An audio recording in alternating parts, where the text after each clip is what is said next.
พระพุทธรูปสิหลายองค์ก่อนนี่นะอยู่นำพูนำภาคก็มีนี่นะวัดสิ้นใส่ญาลามมาอ่านตัวหนังสือก่อน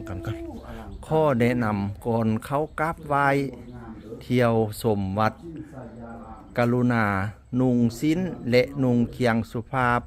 ก่อนเข้ากราบไหว้เที่ยววัดเที่ยวชมวัดเพื่อรักษาเหตุของประเพณีลาวป้าดอีปอยแม่ก็เอ้ยงามให้งามคักเลี้ยงเเสริมพระพุทธรูปก็มีแต่องค์จบองค์งามๆโตแล้วบ่แม่นแค่องค์2องค์เลี้ยงไล่ทรายอยู่นี่นะแสดงว่าศรัทธาญาติโยมเพิ่นหลายนี่เนาะคนรวยมาบริจาคหลายตีนี่นะป้าดมองนางอาร์ตส่งอะไรทำไมซุบเงินซุบคำเบิดพุ่นนะซุบคำเบิดเลี้ยงเสริมพระพุทธรูปก็มีแต่องค์งามๆโอ้แม่นยังมีคลองวงติหรือซะได้เนี่ยมองนางอาร์ตส่งห้ามนางห้ามจับห้ามบ่ายมันสิโพดเพผัง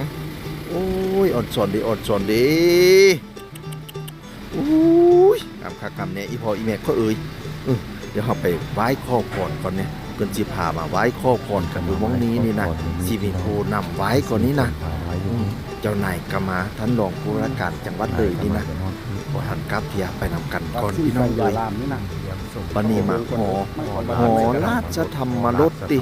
แม่นบอกค่อยอ่านถึกบอกหอราชธรรมรสตินี่นะอันนี้ก็งามหอนี้นะโอ้ย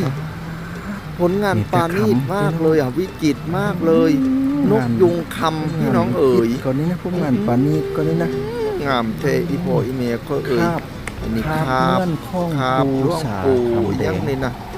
ยามะพุทธของไทยเฮียนหงอ่านกำลังใจออกก็ได้คาบเพิ่นบอกว่าหูปันก็ว่าคาบปันนั่นนะคุณนะต้นงานนะโอ้อีโพอีเมก็เอ๋ยนี่หูปันเทวบุตรเทวดาผู้มารักษา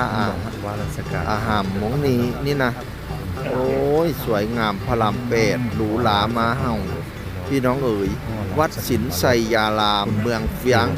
ท่านผู้ใดมาเมืองเฟืองต้องมาเววัดนี้พร้อมนี่นะนอกจากว่าสิไปลงแผ่อยู่เฮียนแผ่เมืองเฟืองแล้วก็ให้แม่มาเววัดสินไสยารามพร้อมพุ่นพุ่นพี่น้องกองไปเอ้ยนี่มาเด้อมันมาบ่ยากเลยนี่มาจังหวัดเลยในข้ามมงคกไผ่ปักสมนี่นะนั่งจักมาฮอดดานบ้านวังแล้วก็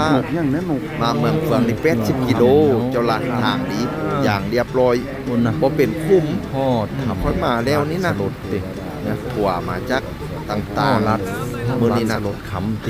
เป็นทิปเด้เป็นทิปที่ว่านำร้องการท่องเที่ยวลาวไทยนะเพิ่นก็สิเอาถั่วจากต่างๆมาจากในประเทศไทยประเทศลาวแล้วก็ประเทศจีนประเทศเกาหลีก็มาแน่จังหวัดอำนาจเจริญอุดรน้องบัวลำพูหลายจังหวัดนี่นะใส่เสื้อทีมมาพร้อมก็เป็นตะฮักแท้นี่นะเขาสิหาไปเบิ่งใช่ป่ะเขาจิพาไปเบิ่งแค่เป็นทีมดีเนาะไกลจีนกับหมาบัดนี้นะเฮาก็ไกลมาแต่ประเทศจีนพุ่นเด้อผู้นำเที่ยวประเทศจีนพุ่นเด้อคนส้มวังน้องแต่เว้าไทยสัตว์นี่นะ